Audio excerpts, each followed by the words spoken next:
Kasih yang begitu besar, lebih kuat dari dosa. Kasih yang menemukanku, selamatkan dan pulihkan.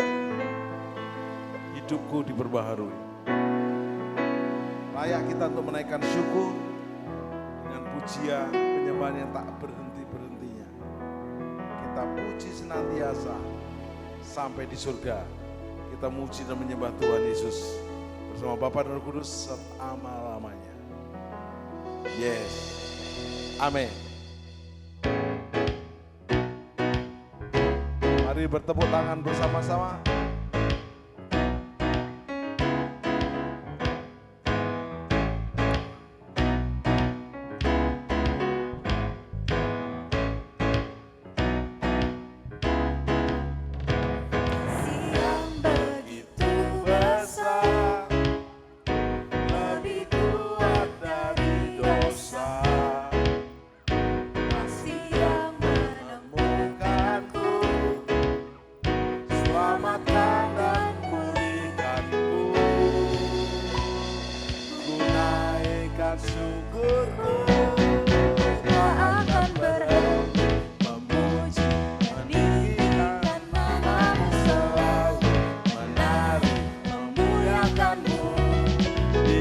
Dibebaskan,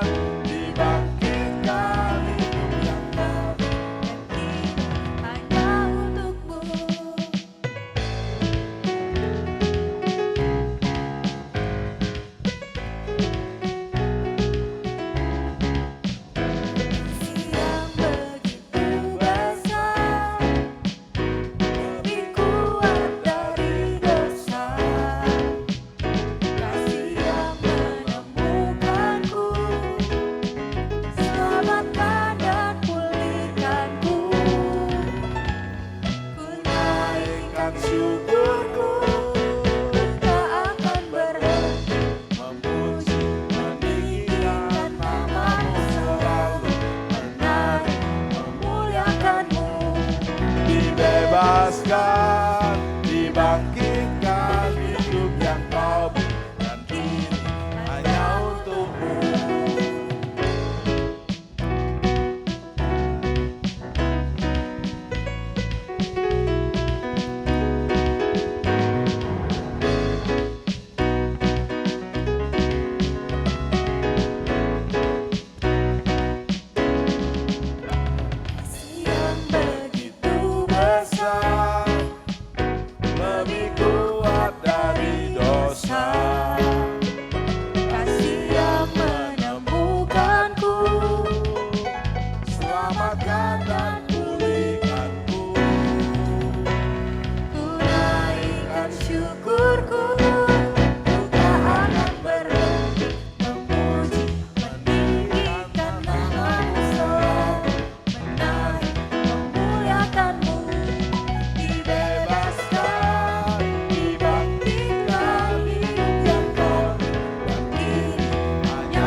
akan berhenti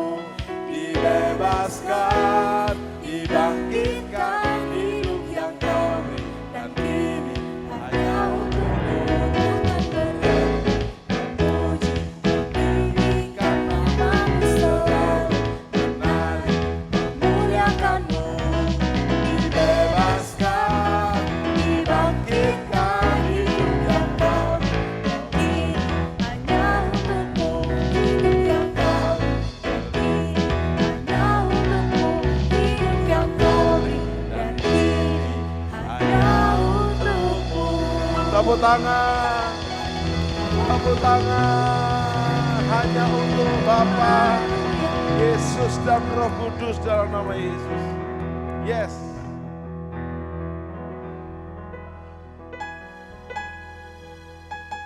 Meneladani perwira Kapernaum waktu Yesus mau datang ke rumahnya saat mendoakan hambanya yang sakit. Perwira Kapernaum yang punya iman yang begitu besar, kata Yesus berkata, Yesus, aku tidak layak menerima engkau di rumahku.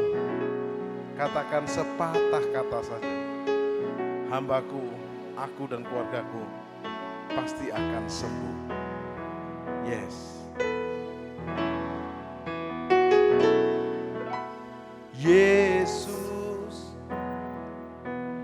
aku tidak layak menerima Tuhan di rumahku.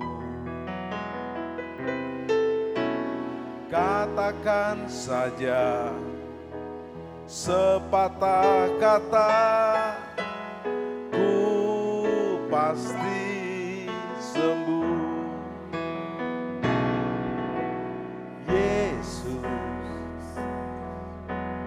Aku tidak layak menerima Tuhan di rumahku.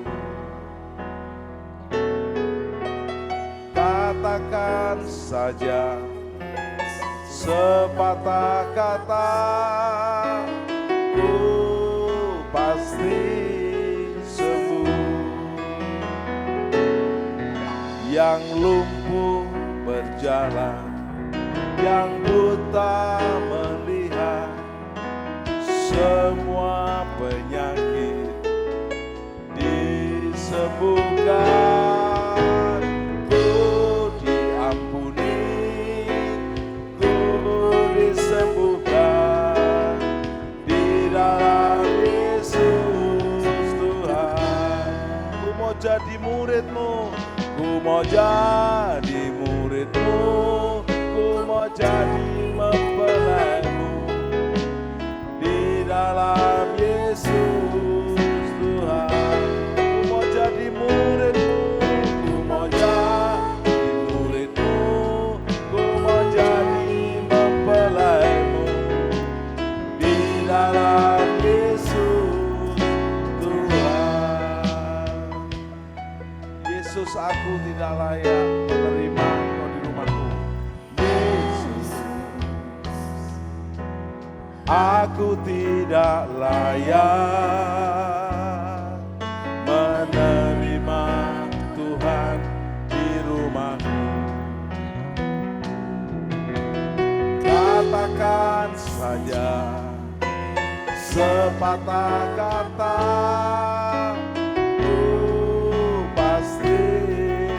sembuh.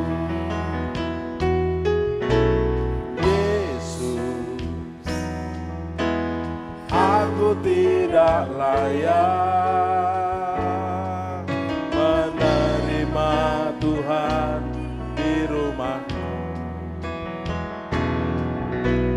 Katakan saja sepatah kata,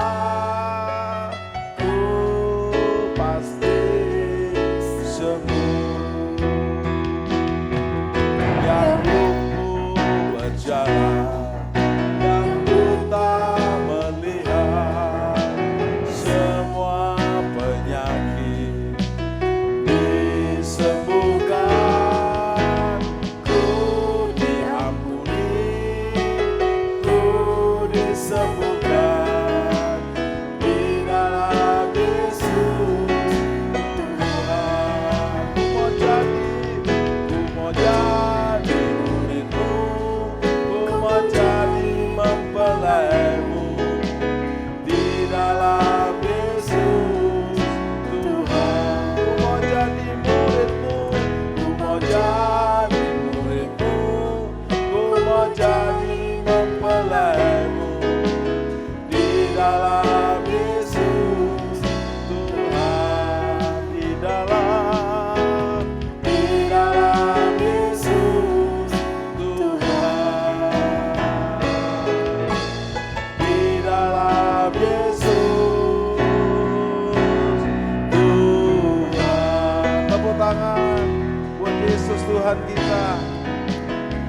jadi muridmu, ku mau jadi mempelaimu. Di dalam Yesus Tuhan. Yes, amin.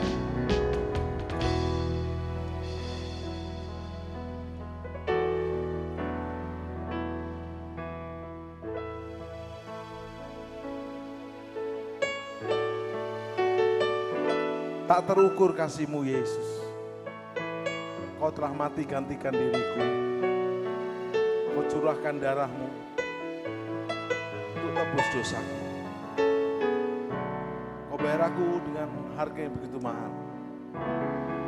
Dengan korban darah-Mu di kayu salib.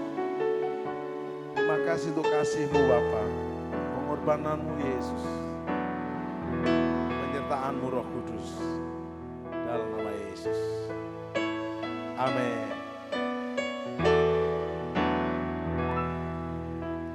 Tak terukur kasih-Mu Yesus. Kau telah mati gantikan diriku. Kau curahkan darah-Mu untuk tebus dosaku. Tak terukur kasih-Mu Yesus. Kau telah mati gantikan diriku. Kau curahkan darah-Mu untuk tebus dosaku.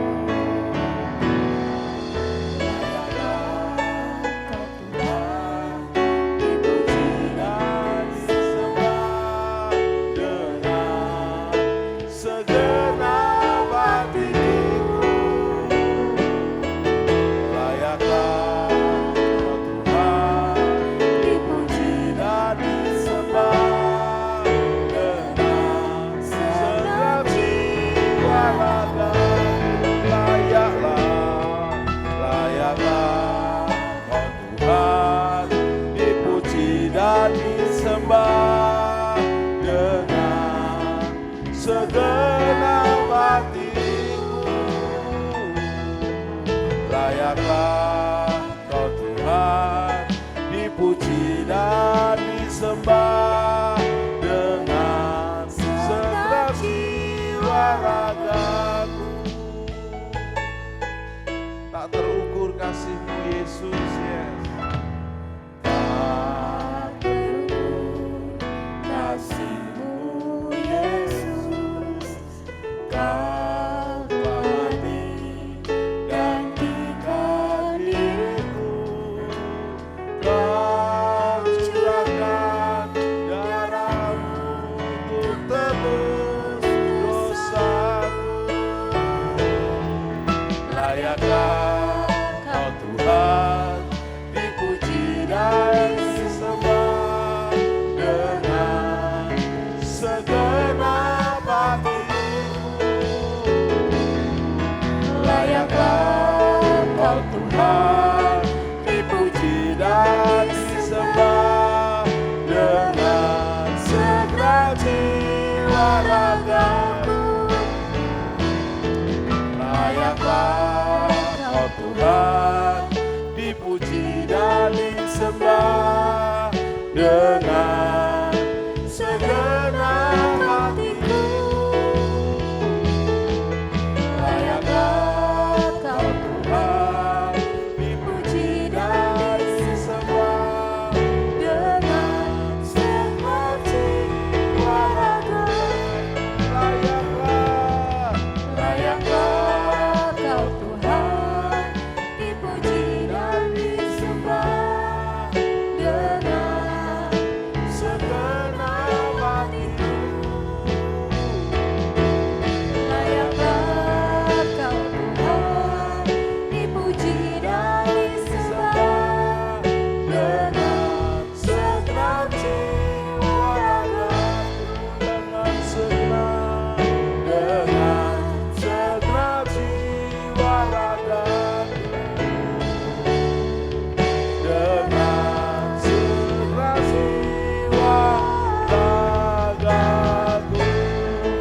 Mari kita sembah, mari kita sembah Bapa yang kasih-Nya tak terukur bagi kita selamanya. Mari kita sembah Yesus, kita sembah Roh Kudus selamanya sampai selamanya. Layaklah segala bangsa sujud kepadamu, sebab Kau Allah yang kudus, layak disembah.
Buka tangan kita dan angkat hatimu ke surga.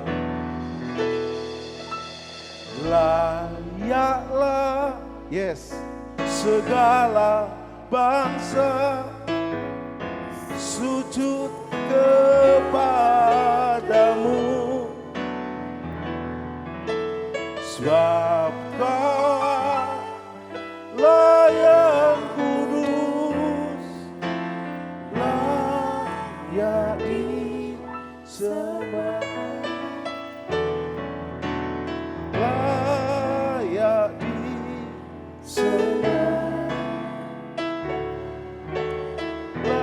layak disembah. Tepuk tangan. Layaklah segala bangsa sujud kepadamu, Allah Bapa di surga, Yesus Kristus dan Roh Kudus, Tritunggal yang Esa, sebab Kau Allah yang kudus, layak disembah dari selama-lamanya sampai selama-lamanya. Terima kasih Bapa, terima kasih Yesus, terima kasih Roh Kudus, dalam nama Yesus. Amin.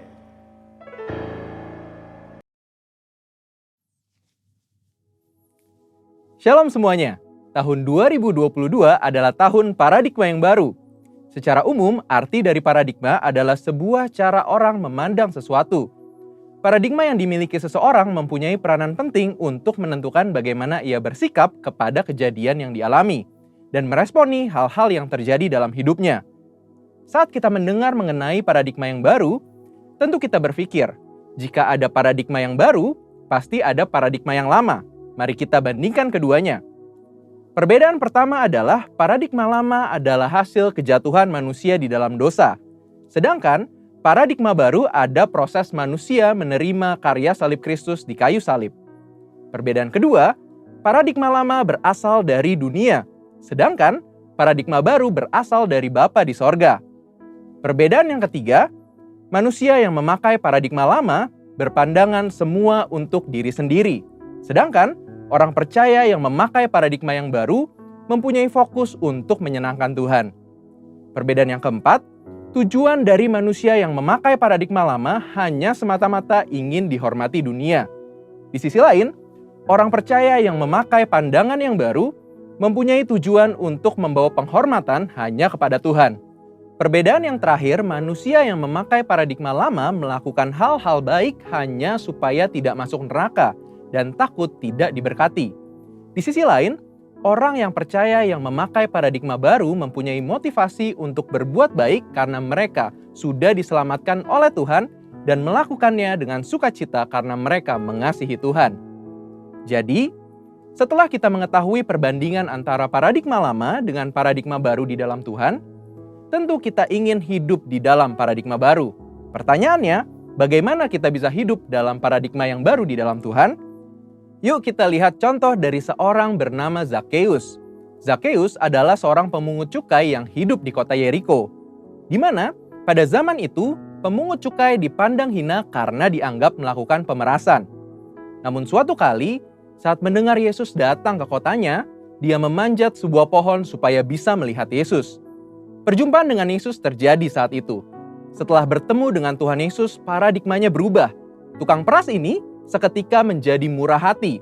Saat itu juga dia berkata bahwa setengah harta miliknya akan diberikan kepada orang miskin. Dan jika ada yang pernah diperasnya, akan dikembalikan 4 kali lipat. Perubahan paradigma hanya bisa terjadi saat kita berjumpa secara pribadi dengan Tuhan Yesus. Kita tidak mampu dengan kekuatan kita sendiri. Bagaimana kita bisa mengalami perjumpaan dengan Dia? Pertama, tentu kita harus mengalami kelahiran baru. Apa itu kelahiran baru?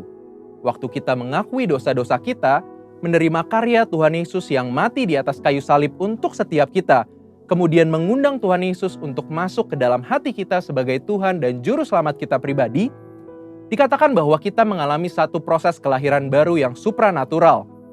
Firman Tuhan katakan bahwa orang-orang yang percaya dan menerima Tuhan Yesus diberikan kuasa untuk menjadi anak-anak Allah.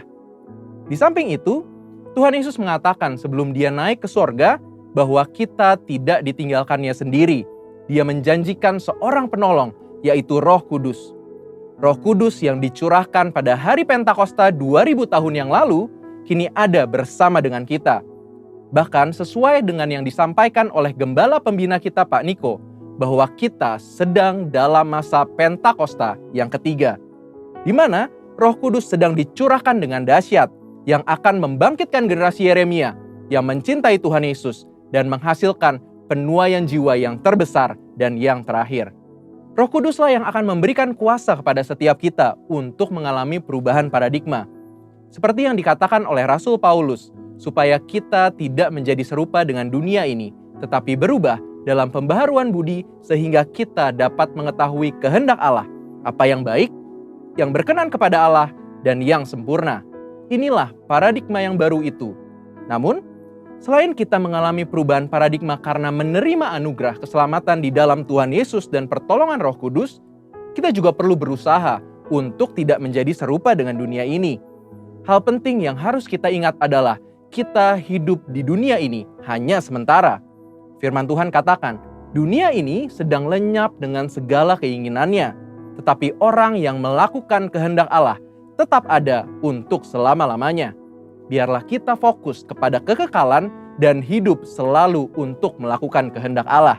Satu lagi, kita mengalami perubahan paradigma saat kita membaca firman Tuhan atau Alkitab. Membaca Alkitab dengan tekun akan merubah cara pandang kita menjadi sesuai dengan kehendak Allah. Karena di dalam Alkitablah dituliskan semua kehendak Allah bagi setiap kita. Nah, karena kita sudah lahir baru, sudah menerima Roh Kudus dan kuasanya yang dahsyat di masa Pentakosta ketiga ini, yang perlu kita lakukan supaya memiliki paradigma yang baru ialah: yang pertama, hidup tidak serupa dengan dunia ini. Yang kedua, tekun membaca dan mempelajari Alkitab. Dan yang ketiga, ikuti tuntunan Roh Kudus setiap hari. Mari kita hidup dalam paradigma yang baru dengan sukacita karena Tuhan Yesus sungguh mengasihi setiap kita. Untuk artikel lengkapnya dari tim teologi kami, silahkan klik link yang ada di atas atau scan QR Code yang tersedia. Tuhan Yesus memberkati.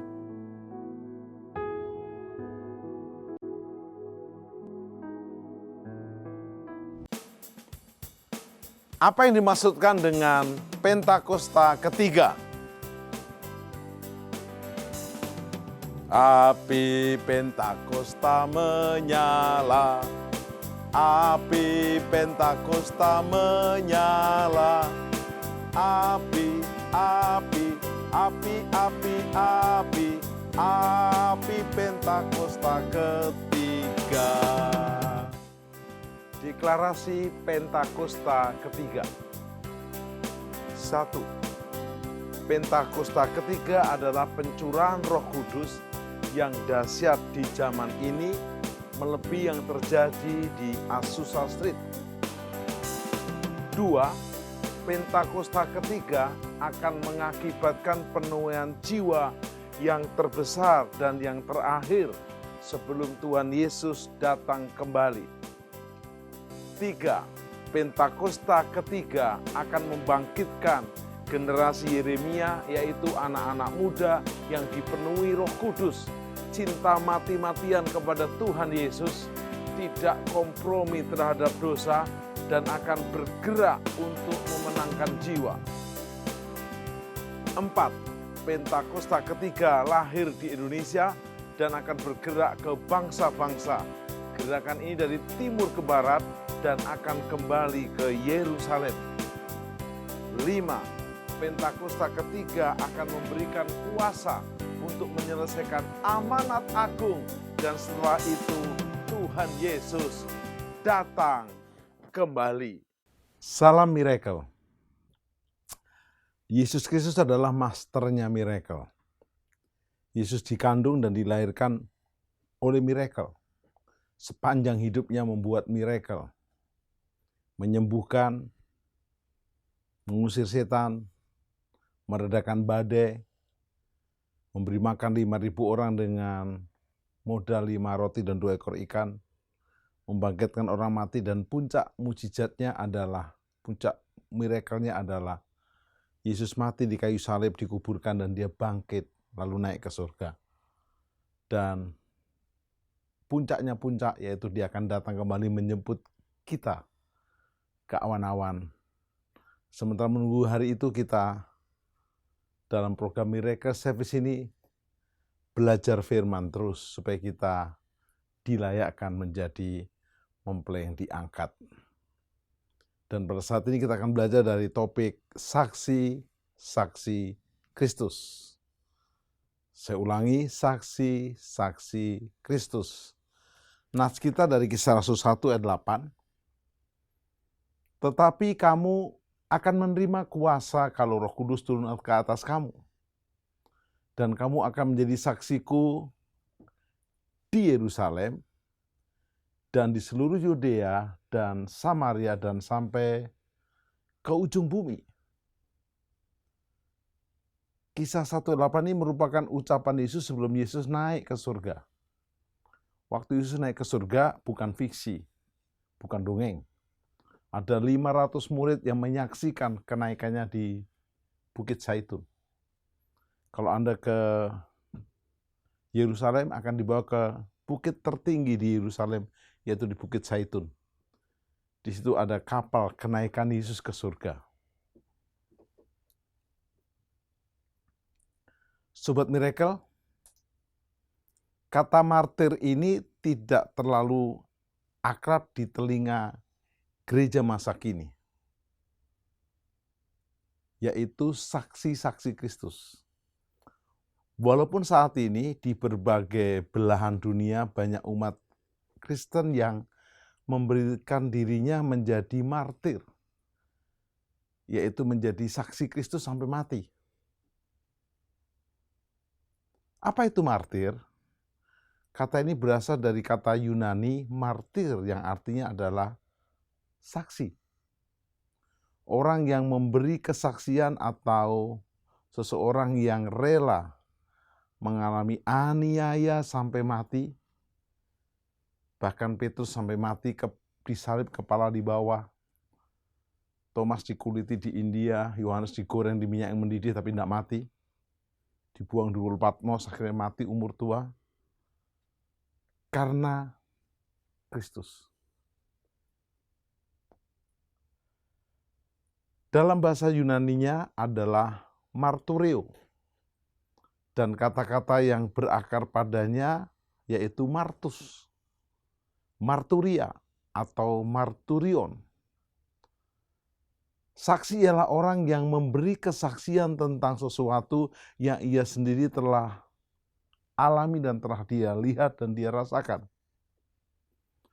Kesaksian adalah tanggung jawab yang berat, tanggung jawab yang besar, teristimewa dalam kasus bagaimana karena kesaksian itu kita sampai kadang diancam, kita diberi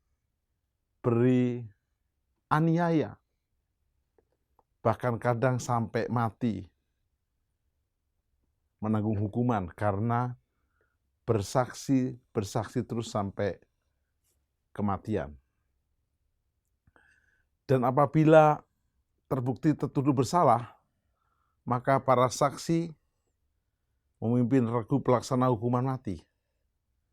Jadi kesaksian ini tanggung jawab yang besar dan penting. Para rasul adalah saksi-saksi utama tentang hidup dan kematian Kristus. Yohanes 21, Kisah 1, dan 2 Petrus 1. Dalam gereja mula-mula, kata Yunani martus menjadi terbatas, terutama untuk menyebut mereka yang kepada imannya terus setia sampai mati, sampai nafas terakhir. Penggunaan kata itu dalam arti demikian dikenal di Indonesia sebagai kata umumnya adalah martir. Dalam dunia Kristen modern, kesaksian berarti cerita tentang apa yang dikerjakan Kristus atas hidup seseorang, menjadi pengalaman pribadi orang itu sehingga dia diubahkan.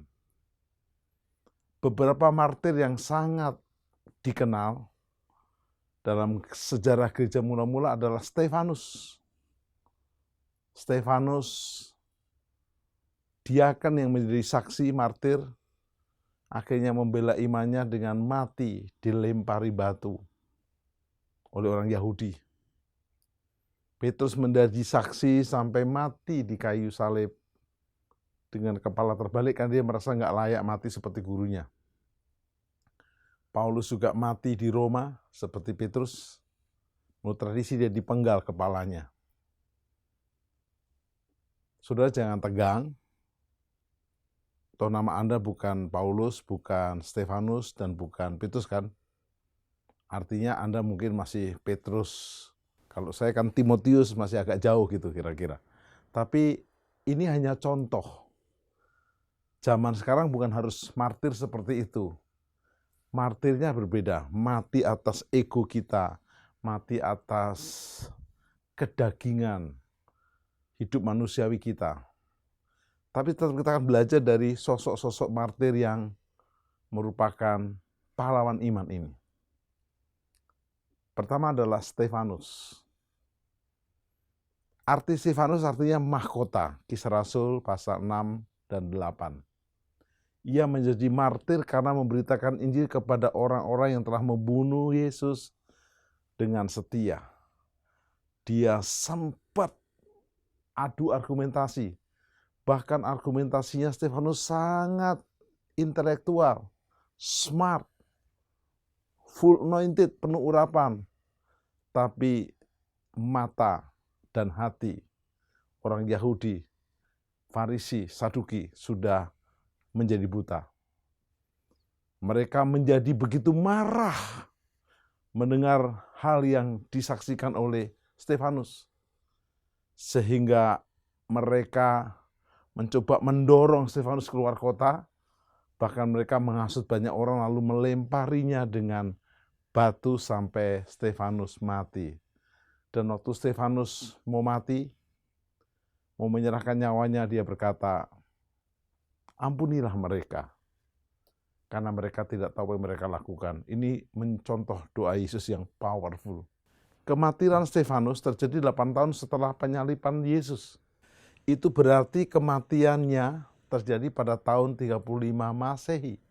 Karena sesungguhnya Yesus dianggap lahir pada tahun 6,5 Masehi. Sekitar 2 tahun sebelum Herodes Agung mati pada tahun 4 sebelum Masehi.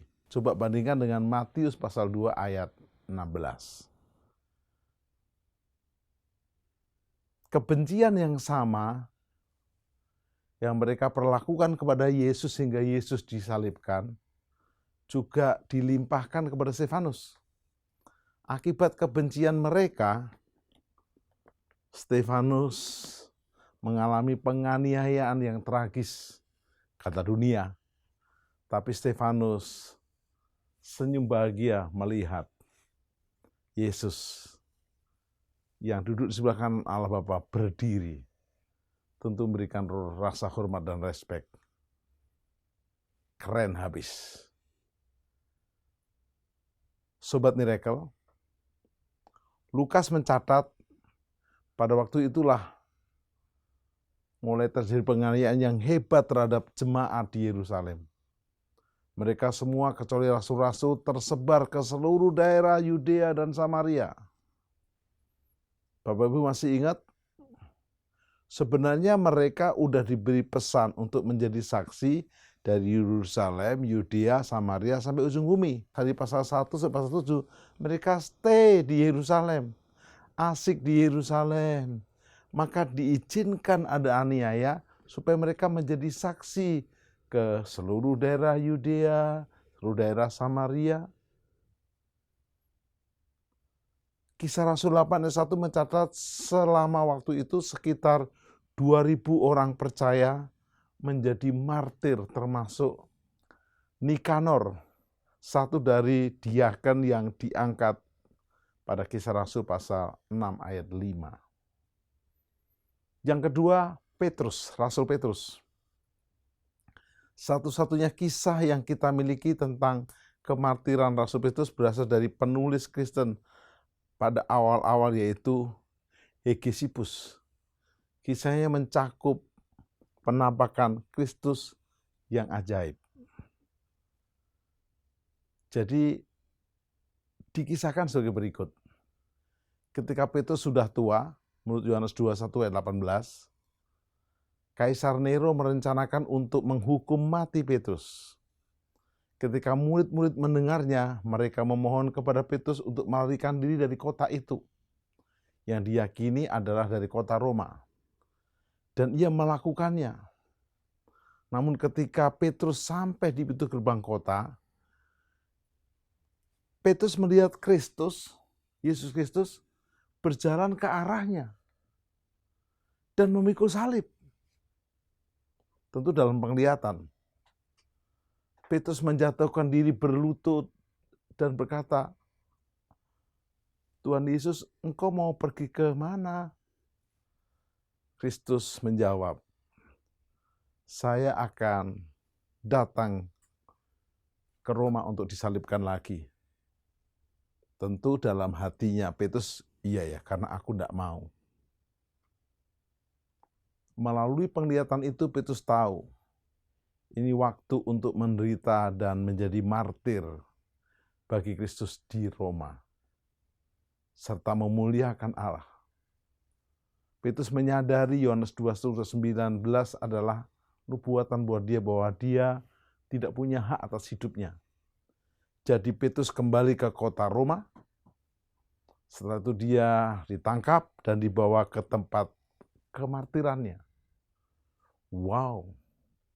Menurut Santo Jerome, ia meminta agar disalibkan dengan posisi terbalik, kepala di bawah.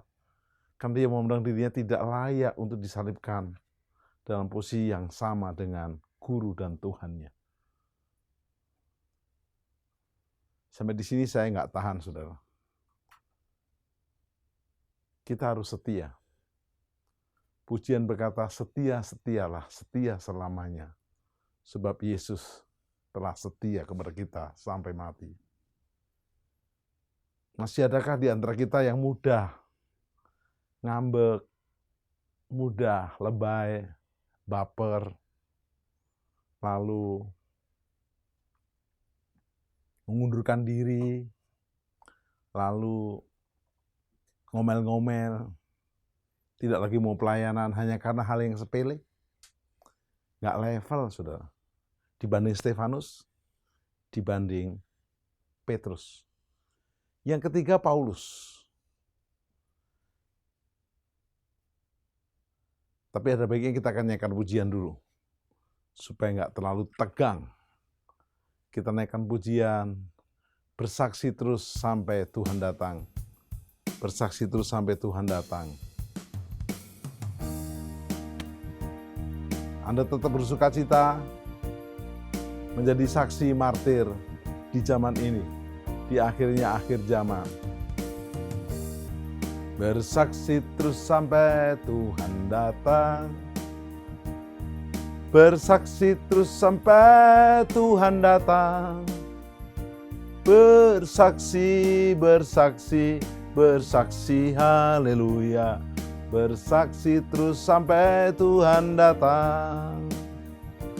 Bersaksi terus sampai Tuhan datang.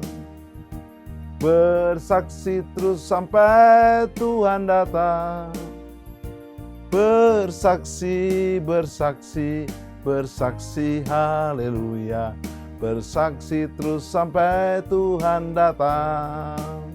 Setiap orang harus tahu, setiap orang harus tahu, setiap orang harus tahu siapa Yesus. Ya, Yesus itulah satu-satunya penolongku yang sungguh. Dia berjanji akan kembali angkat kita semua.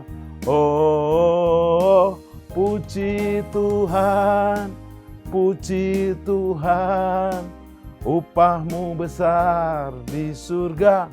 Oh, puji Tuhan, puji Tuhan, upahmu besar di surga. Di surga nanti, di surga nanti, pakai baju putih atas kepala dan mahkota emas.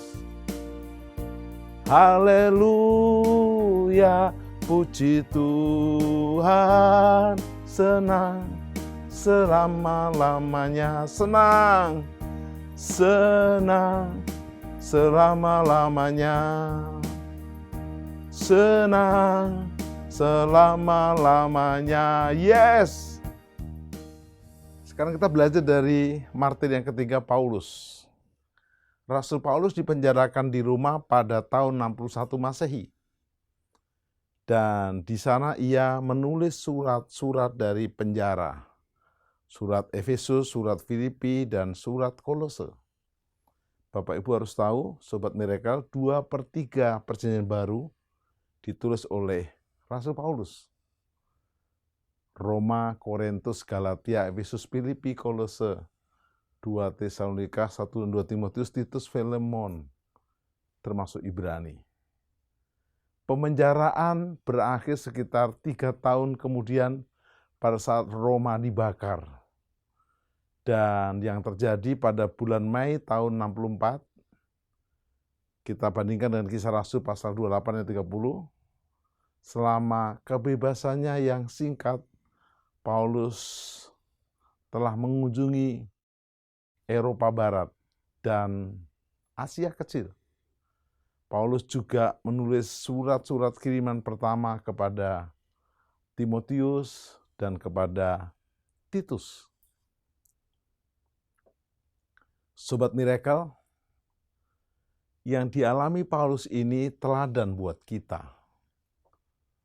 Karena setelah itu kita akan saksikan Paulus menjadi martir dan Paulus akhirnya mati untuk Tuhan.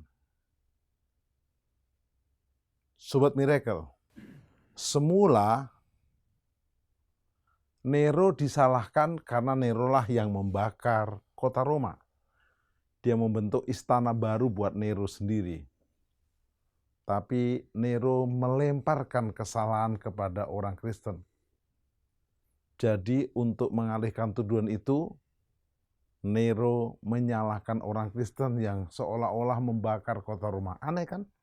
Padahal Kristen dianiaya waktu itu, ditawan, dipenjara. Akibatnya justru penganiayaan yang kejam, mulai menganiaya dan membuat mereka tersiksa. Benar-benar Kristen zaman itu di Roma menjadi martir, habis-habisan. Pada masa itu juga Paulus ditangkap dan dimasukkan kembali ke dalam penjara. Sementara di dalam penjara dia untuk kedua kali menulis surat kepada Timotius dan Paulus mengakhiri suratnya di penjara itu. Sobat Miracle, apa yang bisa kita tangkap? Paulus di penjara itu tetap menulis surat. Dan waktu dia menulis surat, sampai hari ini isi suratnya itu menjadi inspirasi buat kita. Lalu apa yang terjadi kemudian? Setelah dia ditangkap, menulis surat kepada Timotius, akhirnya dia menghadapi eksekusi. Sobat Miracle, tidak lama sesudahnya Paulus diputuskan bersalah karena melakukan kejahatan melawan kaisar. Aneh kan? Kejahatan apa? Paulus memberitakan kabar baik dan Paulus dihukum mati. Ia dibawa ke tiang eksekusi dan dipancung. Hal itu terjadi pada tahun 66 Masehi, tepat 4 tahun sebelum Yerusalem jatuh. Karena Yerusalem jatuh pada tahun 70 Masehi oleh Jenderal Titus.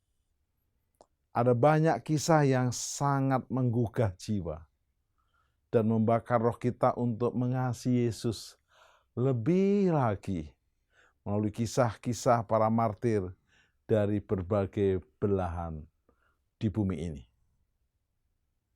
Ketika mereka dianiaya, bahkan sampai memberikan nyawa dan harus melihat penganiayaannya, mereka tetap mempraktekkan mengampuni dan mendoakan para penganiayanya. Ini enggak gampang. Mereka meneladani Tuhan Yesus waktu di kayu salib, memberikan pengampunan dan doa penuh kasih kepada orang yang menganiayanya, memakunya di kayu salib. Yesus berkata, ampuni mereka karena mereka tidak tahu apa yang mereka lakukan. Iman dan kasih kepada Kristus menghadapi ujian setiap harinya. Namun di hari-hari akhir ini, semakin banyak tantangan. Mari terus teguh dalam iman. Lepaskan pengampunan dan kasih, serta berdoa buat orang yang membenci dan menganiaya kita. Pandemi ini seperti latihan iman kecil yang menyentak kita bahwa dunia bukan tempat kekal selamanya. Dunia bukan tempat yang abadi, yang nggak bisa berubah. Ada dua hal yang selalu kita pegang sehingga saksi-saksi Kristus menjadi surat-surat yang terbuka karena Kristus memakai kita. Yang pertama, waktu kita ingin menjadi saksi Kristus, menjadi surat Kristus yang terbuka, yang pertama adalah bersaksi dengan kesungguhan iman. Mampu untuk menyatakan iman yang bukan di mulut atau melalui kata-kata saja, tetapi memang benar-benar menjalani dan menghidupi firman tanpa takut dan tanpa gentar. Tindakan kita harus berani, sungguh-sungguh, dan setia sampai mati. Kedua, bersaksi dengan kasih.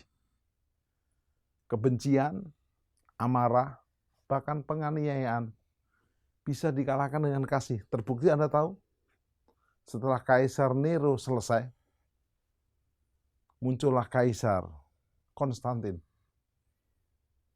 Dan dimulai dari ibunya Konstantin, Konstantin akhirnya mengikut Yesus. Dan seluruh Roma mayoritas ikut Yesus. Namun sayang, karena sebagian karena dipaksakan, justru ini awal yang perlu diperbaiki. Yang kedua, bersaksi dengan kasih. Tuhan Yesus memperingatkan kita, kamu akan dibenci semua orang oleh karena namaku. Matius 10 ayat 22. Namun demikian Tuhan Yesus memperingatkan supaya jangan kita pernah takut atau gentar. Karena mereka bisa membunuh tubuh, tidak bisa membunuh roh atau jiwa. Sobat Miracle, apa aplikasi buat kita? Tuhan mengaruniakan kepada kita, yaitu rohnya mengurapi kita. Untuk kita terus menjadi saksi dengan kekuatan Roh Kudus. Biarlah pujian ini meneguhkan kita. Roh Kudus telah membebaskan kita. Roh Kudus juga akan memberi kekuatan kepada kita untuk menjadi saksi sampai selamanya.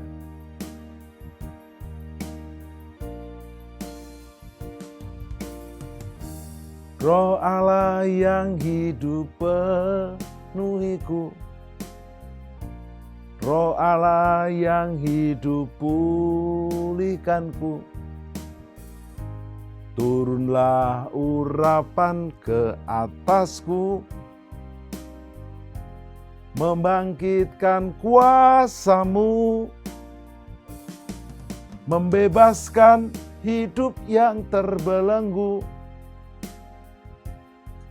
memulihkan hati mereka yang terluka, serta mencelikkan mata yang buta. Jadikan hidupku alat-Mu, dipenuhi urapan baru, menyatakan kebesaran kuasa-Mu. Menyatakan kebesaran kuasa-Mu, menyatakan kebesaran kuasa-Mu. Setelah kita dibebaskan dari belenggu dosa, dimerdekakan dari ikatan roh jahat, memiliki kehidupan yang baru bersama Kristus, bila kita siap menjadi martir, bersaksi sampai Yesus datang.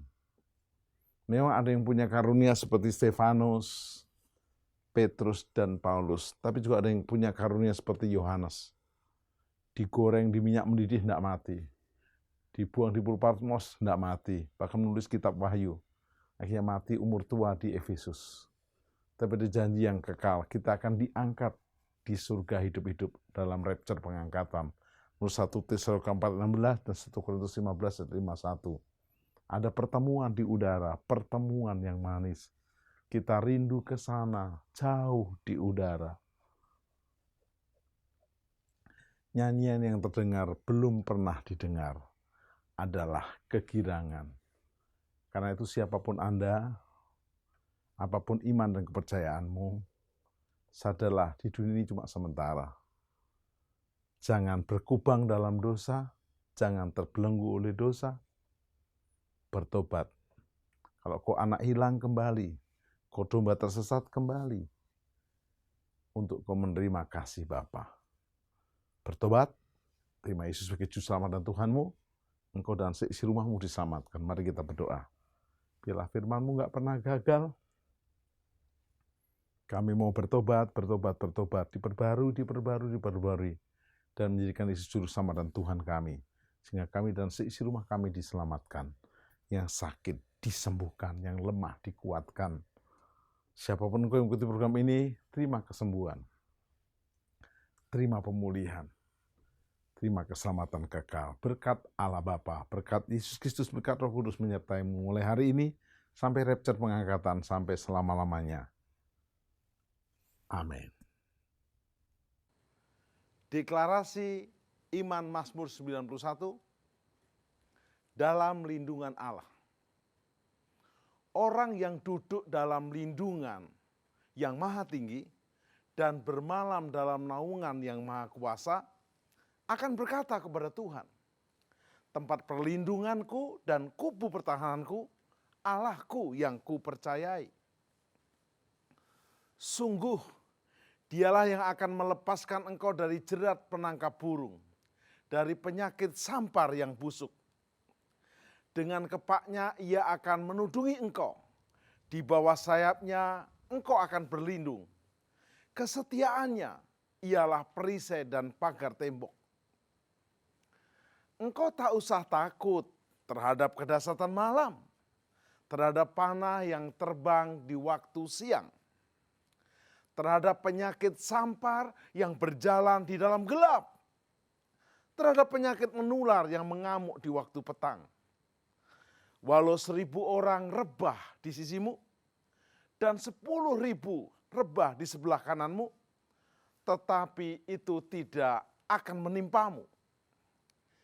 Engkau hanya menontonnya dengan matamu sendiri, dan melihat pembalasan terhadap orang-orang fasik. Sebab Tuhan ialah tempat perlindunganmu, yang maha tinggi telah kau buat tempat perteduhanmu. Malapetaka tidak akan menimpa kamu, dan tulah tidak akan mendekat kepada kemahmu. Sebab malaikat-malaikatnya akan diperintahkannya kepadamu untuk menjaga engkau di segala jalanmu. Mereka akan menatang engkau di atas tangannya, supaya kakimu jangan terantuk kepada batu. Singa dan ular tedung akan kau langkai. Engkau akan menginjak anak singa dan ular naga. Sungguh hatinya melekat kepadaku, maka aku akan meluputkannya. Aku akan membentenginya, sebab ia mengenal namaku. Bila ia berseru kepadaku, aku akan menjawab. Aku akan menyertai dia dalam kesesakan. Aku akan meluputkannya dan memuliakannya. Dengan panjang umur akan kukenyangkan dia, dan akan kuperlihatkan kepadanya keselamatan daripadaku. Mazmur 91, dalam lindungan Allah, Bapa Surgawi, Yesus Kristus, dan Roh Kudus.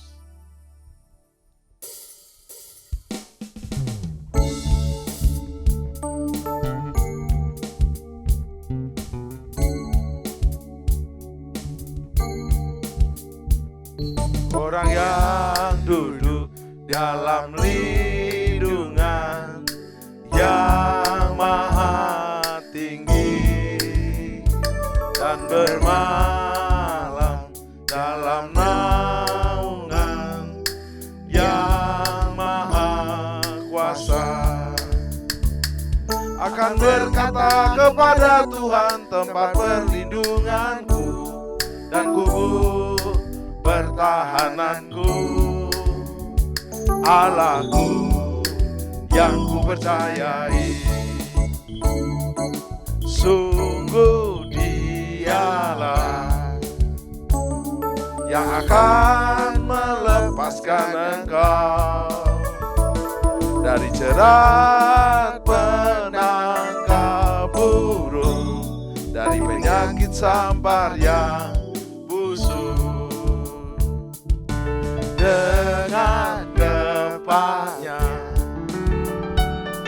Ia akan menudungi engkau, di bawah sayapnya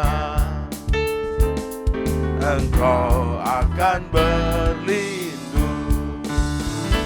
kesetiaannya ialah perisai dan pagar tembok. Engkau tak usah takut terhadap kedahsyatan malam, terhadap panah yang terbang di waktu siang, terhadap penyakit sampar yang berjalan di dalam gelap, terhadap penyakit menular yang mengamuk di waktu petang. Walau seribu orang berbagi sisimu dan 10.000 di sebelah kananmu, tetapi itu tidak akan menimpamu. Engkau hanya menontonnya dengan matamu sendiri dan melihat pembalasan terhadap orang-orang fasik. Sebab Tuhan ialah tempat perlindunganmu, yang maha tinggi telah kau buat tempat perteduhanmu. Malapetaka tidak akan menimpa kamu, dan tulah tidak akan mendekat kepada kemahmu. Sebab malaikat-malaikatnya akan diperintahkannya kepadamu untuk menjaga engkau di segala jalanmu. Mereka akan menatang engkau di atas tangannya, supaya kakimu jangan terantuk kepada batu. Singa dan ular teduh akan kau langkahi, engkau akan menginjak anak singa dan ular naga. Sungguh hatinya melekat kepadaku, maka aku akan meluputkannya. Aku akan membentenginya, sebab dia mengenal namaku. Bila ia berseru kepadaku, aku akan menjawab. Aku akan menyertai dia dalam kesesakan. Aku akan meluputkannya dan memuliakannya. Dengan panjang umur akan ku kenyangkan dia, dan akan ku perlihatkan kepada